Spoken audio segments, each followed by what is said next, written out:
Hey YouTube, Maddie's Daddy 12, Team JMT, coming to you guys with my latest video. This video I'm going to talk about trading on YouTube, what you guys need to look out for, and what you guys should do as someone who wants to trade on YouTube. So let's talk about just first off some of the basic rules of trading on YouTube. Now, there are no set rules because we have nobody to govern what goes on YouTube as far as trading. So when I say basic rules, these are just basically how I feel you should respect the person you're trying to trade with, and what you should do and what they should do for you in exchange. First off, they need to have a trade binder video. So you need to put up a trade binder video also. If you want to see a good example of a trade binder video, head over to JMT Trade right now. I have a trade binder video up on there of Sidekicker08 on my team's trade channel. I'll have a link to that somewhere down here. So head over there and check out a trade binder video and how it should be done. Next thing I feel is a basic rule is whoever contacts first should be the first one to send. So with the example of Sidekicker08 and his trade binder, if I contact him with a message and say, hey, I'll give you my XYZ for your ABC, then I should send first, he should send next. In the trade binder video, what you need to do is make sure that you give the rarities on any cards that have multiple rarities. DD Warrior Lady is a great example. That's a common card that you may find in some people's binders, but it's also been released as a super rare, as a hobby league, as an ultra, gold rare. I believe it might have even been an ultra out of one of the reprint sets. I'm not for sure, but it's been released several times. So make sure that you tell what rarity you have. Also, be honest with the condition. There's a lot of people, myself included, that will trade for stuff and then will sell it on eBay. If the card's not mint, I can't sell it on eBay and get good feedback. So make sure you're being honest with the condition. Another thing is, I trade for a lot of cards on YouTube that I just use in my decks. And if it's been played, I don't really care about that. I mean, I'll trade for a played condition card as long as I know beforehand that it's played condition. Next, I feel like a basic rule is to always do a trade proof video. What I've started doing recently is when I get a package in, I open it in the video. So if you guys will check out down here, I'll have another link to another video. This video is going to turn into just big shout outs for everybody. But I'll have another link for a trade proof video. I'll do Dristo Erdens. He's got a trade proof video on our trade channel. I'll do a trade proof video of his. That way you can see how a trade proof video should go. Next, what are some of the hassles of trading on YouTube? First off, there's a lot of updating to your trade binder video. I mean, don't get me wrong, it's not hard to make a trade binder video. However, if you don't update it, then you're getting trade offers on your old stuff. And my trade binder, I don't know about you guys, but my trade binder changes at least every 3 weeks. I mean, every 2 to 3 weeks, my trade binder is completely different than what it was beforehand. So updating your trade binder is important to do, but it becomes a hassle because you really need to do that. If you're going to do this regularly, you really need to do this 2 or 3 times a month, updating your trade binder. I mean, kind of like MCO40 does. MCO40 is always updating trade binders and his dollar binders. Another part of the hassles is, I mean, just working out a deal when you're not eye to eye or face to face with the person. When you're trying to send ideas to them of what you want, and they're sending ideas or offers back to you. The negotiating back and forth can be a bit of a hassle, because you'll send a message to them on Monday and not get an answer back until Tuesday night. Well, then you don't like that offer, and then you don't get an answer back till Saturday. So a deal can take a lot longer, just because of people's work schedules, people's school schedules. They don't always have a chance to make it back to the channel and return the offer. So that's just some of the slight hassles that you'll have. Now, the next thing I want to talk about is scammers. You'll come across a lot of scammers in this deal, and what a scammer is will be either somebody trying to trade with you unfairly, or somebody that will try to have you send first so they can get your cards and then never send back. Now, I feel like if you're going to trade on YouTube, especially since we don't have any governing body over top of us when we're trading on YouTube, I really feel like it is our responsibility to make sure that you let everybody know about the scammers.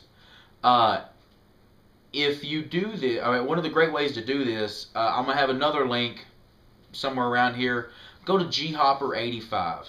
He has a video of him just ripping this guy apart. Somebody that tried to scam him, he caught him in the act and just tore this guy up on a tray, or on a video. And yeah, it's a really good video. I was pretty entertained with it. But you need to make sure that you're letting everybody else know about this.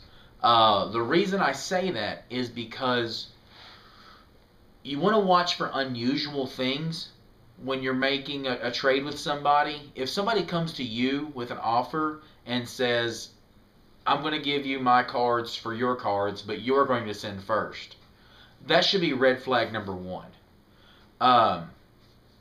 Red flag number two, a lot of people will say stuff like that and say, well, I've got 95 references and you have none, or you have 10. So I have more references than you, so you should send first. I don't put a lot of faith in references, mainly because I can go to my my About Me section on my page, or on my Trade Channels page, and just start listing names. You have no idea if these people are real. You have no idea if I've actually traded with you or them. So you have no way of checking my refs without going through my list and sending every one of those people a message to make sure that I have traded with them. So don't put faith in the numbers that they put out there as far as their references.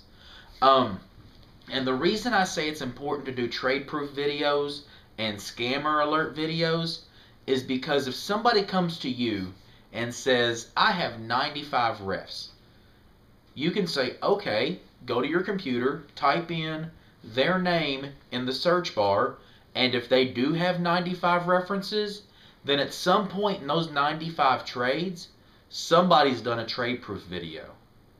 And then their name will pop up on that trade proof video, and you can check their credibility right then and there. Or if they've scammed somebody and somebody has done a scam alert video on them, you'll know immediately that they're a scammer, and you'll see the proof there, and you can say, wait a second, not going to do this. I saw your video. I saw Joe Schmo's video about you saying that he sent to you and you never sent back. So making sure that you do common courtesy things for the community will take care of you in your individual deals. Just some other red flags that you want to look for outside of unwillingness to send first. If they have a bunch of refs and you don't see a lot of trade proof videos from them. Another red flag to watch for is if they have 100 references but don't have any videos posted on their channel. So be willing to do your homework and go to their channel and check their channel and make sure that they have videos up. Because how much sense does it make for them to have 100 trades but not have any trade binder videos. Just something else, I kind of missed this a second ago, but I'm going to go ahead and go back to it. When you start talking about your trade binder videos, I see a lot of people that put up trade binder videos, and it'll be videos, or it'll be cards in the binder of, I don't want to trade this, I don't want to trade this, I'm building a deck with these, I don't want to trade this, or I value this really high, so if you want this, make a really, really good offer. Underworld 6667 or 66667 rips Sharks Fan 20 all the time for this kind of stuff. He wants, and don't get me wrong, I mean it's high quality cards, but he wants a lot for his champion pack stuff and his tournament pack stuff and everything. And I mean, and he has the right to ask for that. Those are his cards. He has the right to ask for what he wants out of those cards. But the point that I want to make with that is, don't put cards in your trade binder that you're not willing to trade. But yeah, that's just a little throw-in bit. I'm going to get back on track now. So I've talked about scammers, and I've talked about basic rules and hassles. Something else about the scammers. Remember, just because they're a big name like Sharks Fan 20 or Underworld 6667 or MCO 40 doesn't mean that they're not going to scam you. But also understand that, I mean, these people are partners, so they make a little money off of making videos.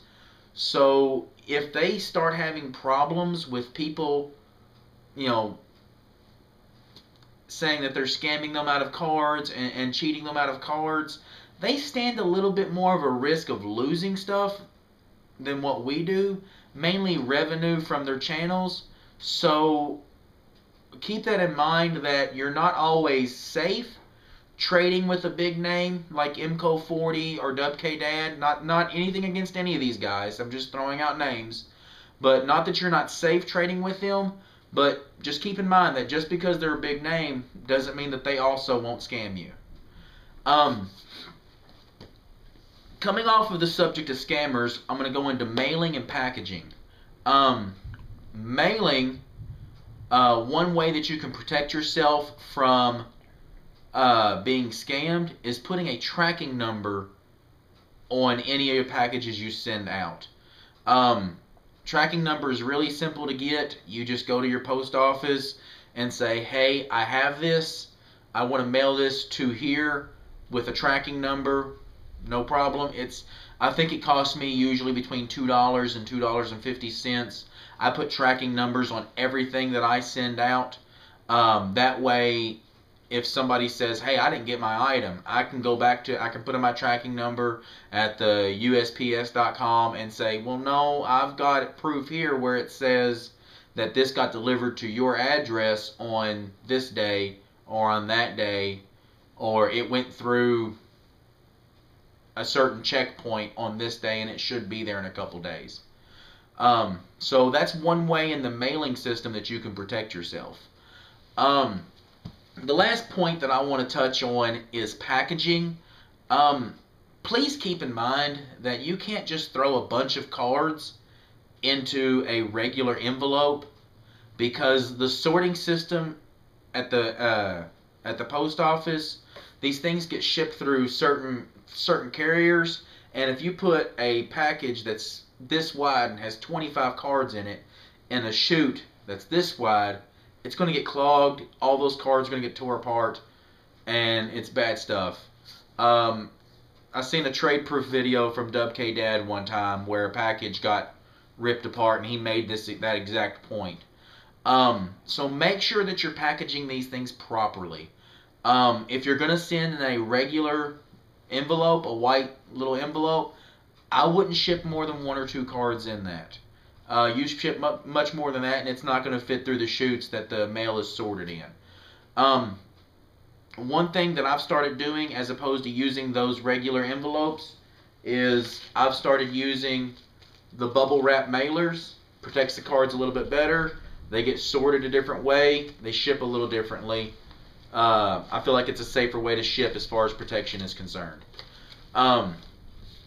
So let's talk about actually protecting the cards.